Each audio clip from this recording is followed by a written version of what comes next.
G'day everyone, welcome to AussieStig's look back at the 2017 SimRacing Expo, held this year at the Nürburgring in Germany.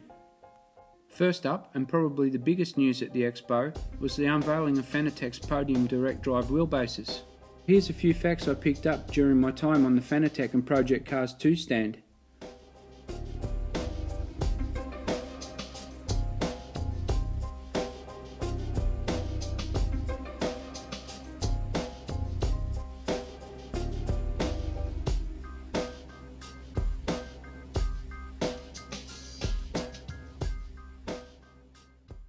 My first experience of the Podium was with the more powerful wheelbase using Project Cars 2 and their new dynamic weather system. Ollie Parkler from Team Redline loaded up the worst weather scenario possible for my test: mist, rain, fog, snow, lightning and darkness in that follow order. In the short time I had with the Podium, it transmitted decent road effects on the slippery Spa circuit. Back on dry land, the smaller motored version gave me a good workout with some decent detail for such an early beta product. The sudden loss of grip while under or oversteering was instantly fed back through the wheel. Fanatec's aluminium mounting solution for their Rennsport simulators looked awesome. There was even a hint that they may be put into production. Anyone that's ever used a direct drive wheel will recognise that immediate feeling of communication from having the wheel rim directly attached to the motor. I have to say, for beta products, the wheelbases made a good first impression on me. I really can't wait to have a Podium wheelbase in the AussieStig's SimRacing studio soon. Dutch sim racing company Heusinkveld also had a premiere at this year's Expo. They were showing their newest creation, a 7-speed plus reverse H-pattern shifter. Here's a few of the features you can expect in the final version.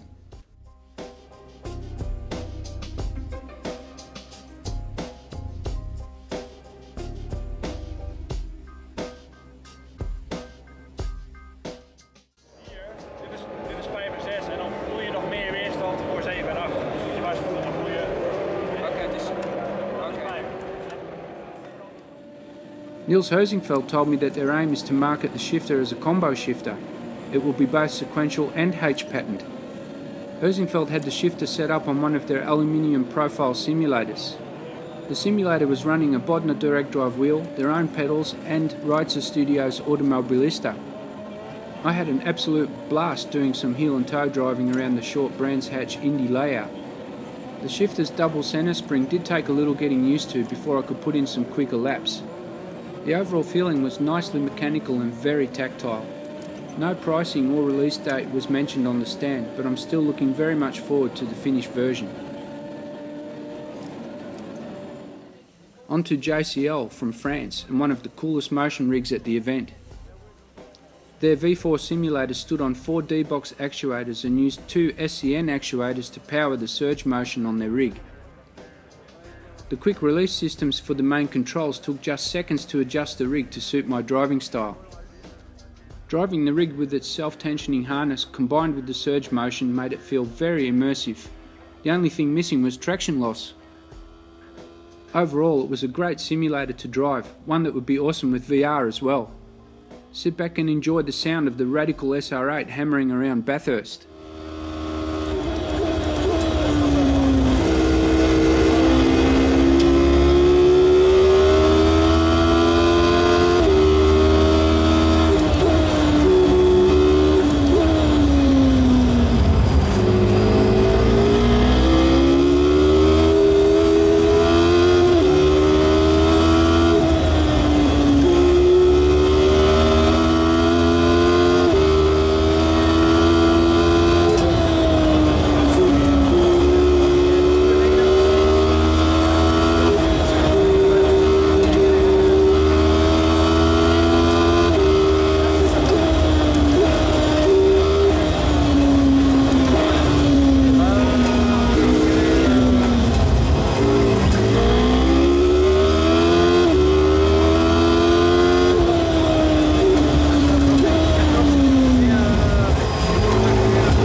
One of the top highlights of this year's SimRacing Expo was the Porsche Racing Experience GT3 full-size simulator. It's basically a complete racing car left mostly intact with SimRacing controls substituting for the real ones. I was told that the brakes and steering loads were as close as possible to the real thing. Getting into the car was a challenge. I had to climb over the full roll cage and contort my body just to get into the driver's seat. And speaking of the seats, they were both fitted with D-box actuators which transmitted simulated G-forces to both the driver and the passenger while we were driving. My passenger happened to be an instructor from the Porsche Racing Experience division.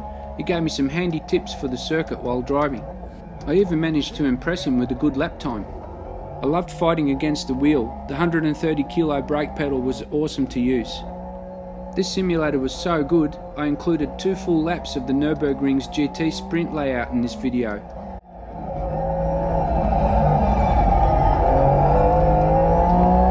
Go from the left side to the right side. The radius is mine.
Next up is the company IMSIM, or IMSIM, a totally new company from Portugal. They were showing their full motion simulator at the event. This compact simulator has an extremely small footprint, while still providing 3 degrees of field movement including traction loss. IMSIM provides high-end controls for their simulators, as well as a very effective 6-point self-tensioning harness system. There were 2 simulators on the stand set up for monitor and VR racing. Testing the simulator on the Portuguese Algarve circuit and then a little later the VR version at Bathurst.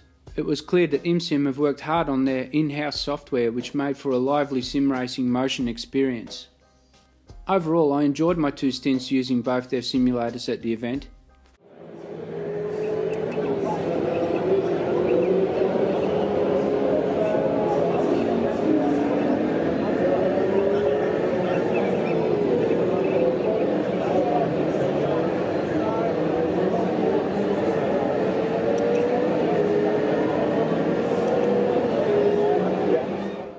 Wave Simulators from Italy had the only open-wheel monocoque simulator at this year's event.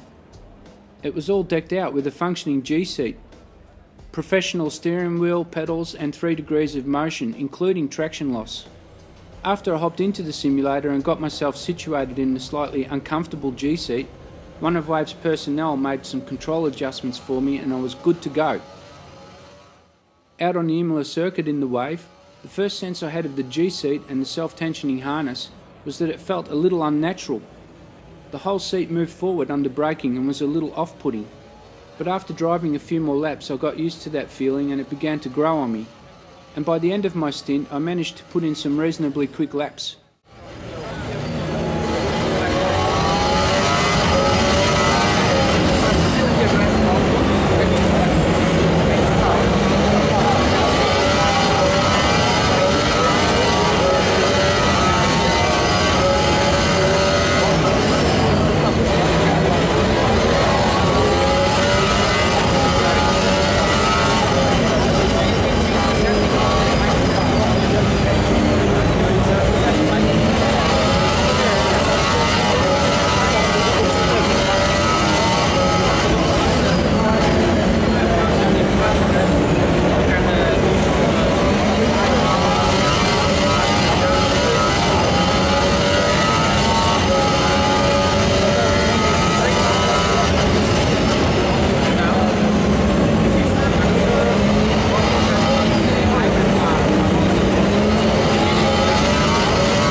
R-Factor 2 maker's Studio 397 had a cool little stand with 2 aluminium profile rigs, direct drive wheels and their newest version of the Title. This time I got to drive their wet weather model with the correct physics and the new Bentley GT3 car. The Bentley is a total handful in the dry, but even more so in the wet. We had a good laugh at the start of my drive as someone forgot to put the Bentley on wet weather tyres. I couldn't keep the car pointed straight for more than a few seconds until we realised what was going on. So after the tyre change, it was a lot more fun to drive and the wet weather physics were really very accurately replicated in the Title. And it doesn't look fast or even pretty, but it is a whole other sensation to sim race on a properly drenched circuit in such a powerful GT3 car. Hats off to Studio 397 for a great job this year, including the takeover, VR implementation and the new wet weather feature. I hope you all enjoyed watching my SimRacing Expo look back, and stay tuned for more to come from AussieStig.